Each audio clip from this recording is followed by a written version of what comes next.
All right. Good evening, everyone. Today we are moving to chapter 3, part A, network loss. I really need to introduce myself often and often so that as you are following, you get the trend that belongs. That we are working with. This is a platform that we teaches CompTIA courses. Minas IB training is in partner with CompTIA, and this is new curriculum that is just coming. So I'm introducing you to this new curriculum so that you get familiar to it, and then you can pass your certification and you can also upgrade to the new uh, networking procedure as a network engineer, to the little changes that is involved so that you can amend in the process of the work so that you can deliver your job effectively. I remain myself, it will be a building. I'm a network course instructors, IT coordinators, and this is my company Minas IBIT training. This is my senior colleague Don Teeling, cybersecurity instructor and programming directors, and he's a good person, very impactful, and he has been a good friend of mine living in US.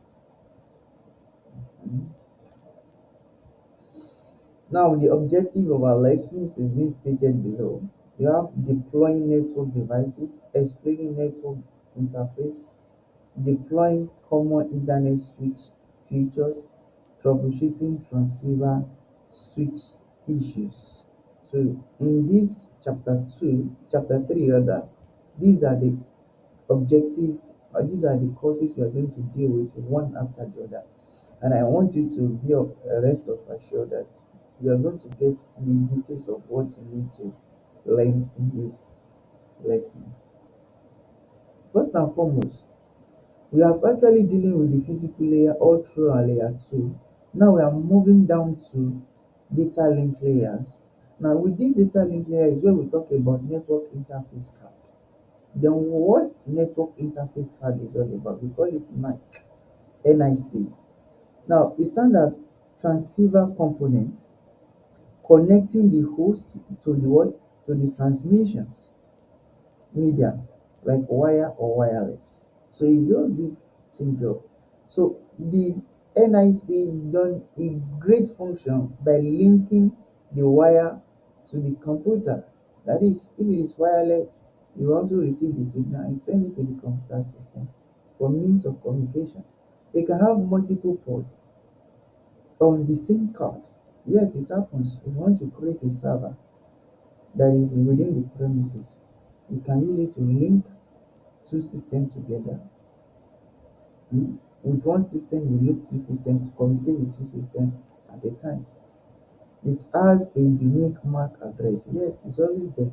A unique MAC address to be able to identify which type of card that send the message to another computer. It operates at data link layer, like I just mentioned ahead. So you have the symptoms of network interface card issues. What are the common symptoms issues? Number one, network connectivity failure. If your network interface card is having issue, it will related to network connectivity failure. Slow down speed. That is another disadvantages when the card is bad. So if you are troubleshooting and you see that this rate of transmission that you expect is not coming through, then check. We have intermittent connectivities. So at the times it's going to connect, at the point it's not going to connect. This is a problem for most times is a problem for network interface card. Device manager error.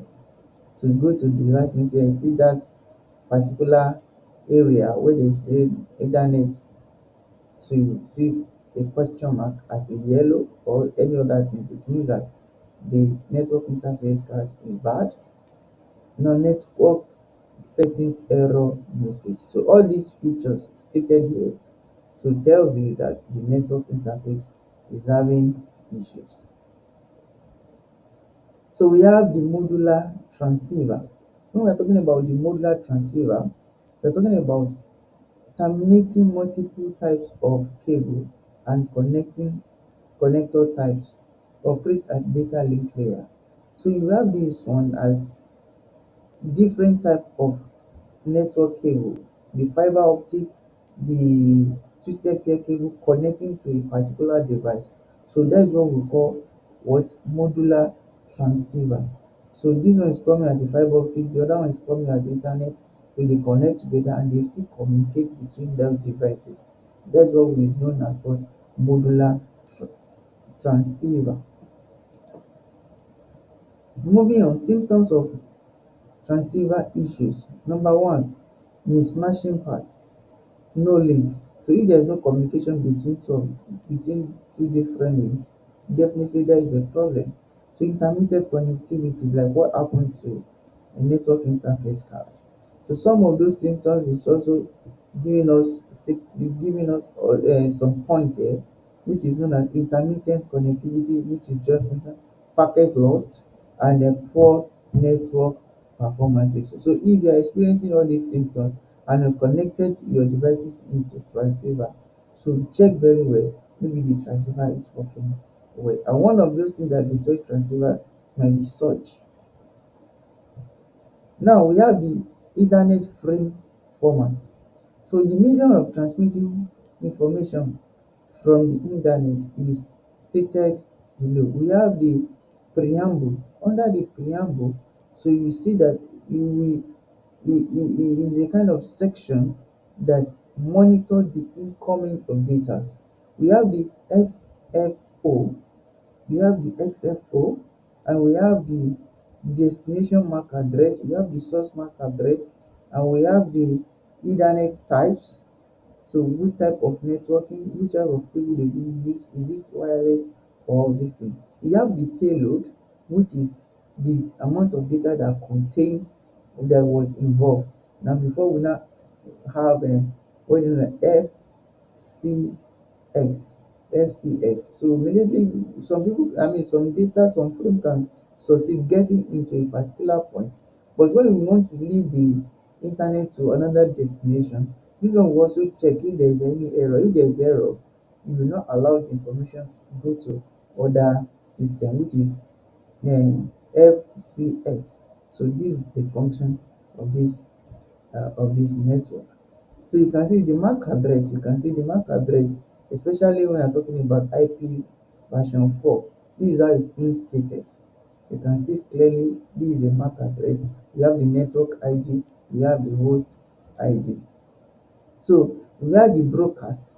The broadcast will also come in form of 1111.1111.111.111 in how many places? In 4 places.